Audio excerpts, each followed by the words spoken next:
नमस्ते। Lathe step drilling में drill grinding practice के यह सेशन में आपका स्वागत है। आइए सेशन को शुरू करते हैं। आइए अब इस सेशन के उद्देश्यों पर नजर डालते हैं।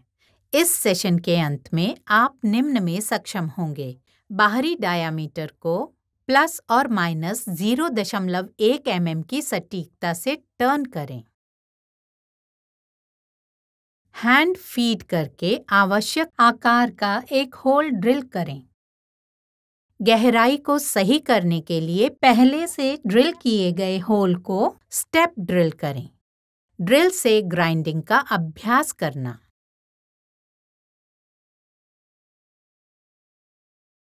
इस ड्रिल के लिए आवश्यक उपकरण हैं: steel roller, outside callipers, inside callipers, chuck key, facing tool, turning tool, drill bits of various sizes, pedestal grinding machine, drill gauge. Drilling एक मेटल काटने की प्रक्रिया है जो ठोस पदार्थों में सर्कुलर होल्स बनाने के लिए एक काटने वाले उपकरण द्वारा की जाती है। छेद बनाने के लिए उपयोग किए जाने वाले मल्टी पॉइंट कटिंग टूल को ड्रिल कहा जाता है। अभ्यास विभिन्न प्रकार के होते हैं: flat drill, twist drill. Twist drill को आगे इस प्रकार वर्गीकृत किया जा सकता है: टेपर्ड शैंक और straight shank drill. Flat drill ये ड्रिल का सबसे प्रारंभिक रूप है और इसे संचालित करना आसान है। आजकल इसकी खराब कार्यक्षमता के कारण इसका उपयोग नहीं किया जा रहा। ट्विस्ट ड्रिल ये ड्रिल बिट का सबसे अधिक उपयोग किया जाने वाला प्रकार है। इसकी लंबाई के साथ 2 या अधिक स्पाइरल और हेलिकल फ्लूइड्स बनी होती हैं। शैंक के आकार के आधार पर 2 बुनियादी प्रकार के ट्विस्ट ड्रिल, पैरेलल या स्ट्रेट शैंक और टेपर्ड शैंक हैं। Parallel shank twist drill 13 mm से कम आकार में उपलब्ध हैं। आइए अब हम लेथ पर ड्रिल करने और स्टेप ड्रिल करने का क्रम सीखें। आउटसाइड कैलिपर्स और स्टील रूलर का उपयोग करके वर्क पीस के डायमेंशंस की जांच करें। चक की का उपयोग करके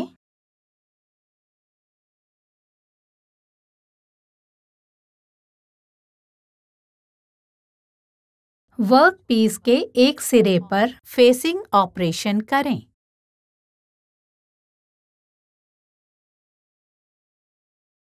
वर्क पीस के सामने वाले सिरे पर सेंटर ड्रिलिंग ऑपरेशन करें।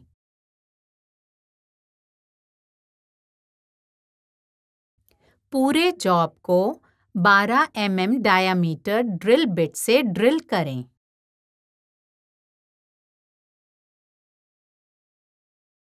टेल स्टॉक स्पिंडल में 20 mm डायामीटर ड्रिल फिक्स करें।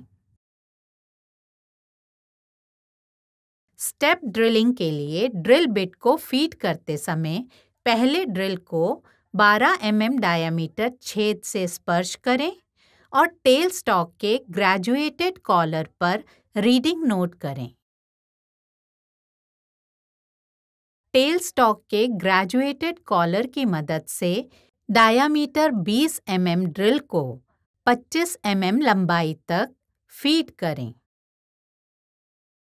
डायामीटर को अधिकतम उपलब्ध लंबाई तक 45 mm तक कम करने के लिए टर्निंग ऑपरेशन करें। जॉब को रिवर्स करें और उसे रीसेट करें। 40 mm की कुल लंबाई बनाए रखने के लिए दूसरे सिरे को फेस करें।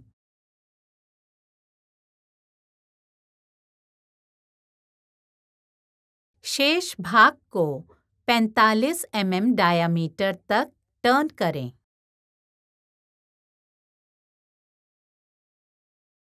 जॉब से जंग हटाएं।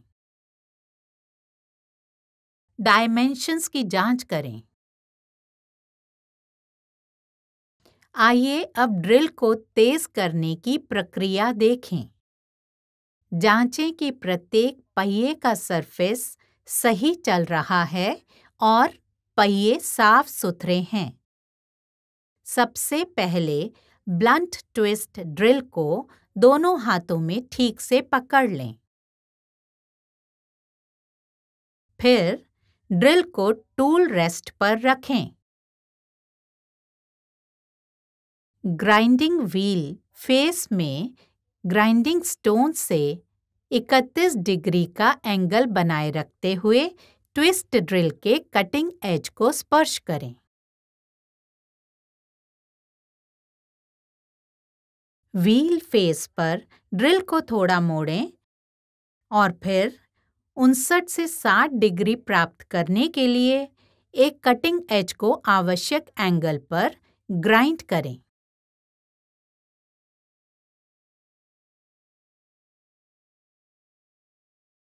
उनसठ डिग्री से 60 डिग्री प्राप्त करने के लिए अन्य कटिंग एज को आवश्यक एंगल पर ग्राइंड करें और कटिंग एज की लंबाई बराबर रखें।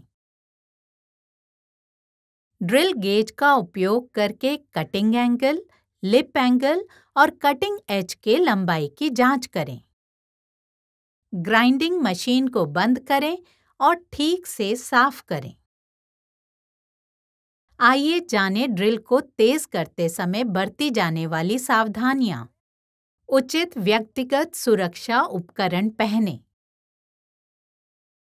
सुनिश्चित करें कि टूल रेस्ट सही ढंग से एडजस्ट और कसे हुए हैं।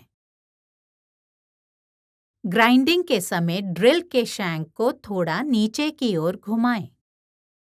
ड्रिल को तेज करते समय काटने वाले किनारों की लंबाई और एंगल बराबर होने चाहिए।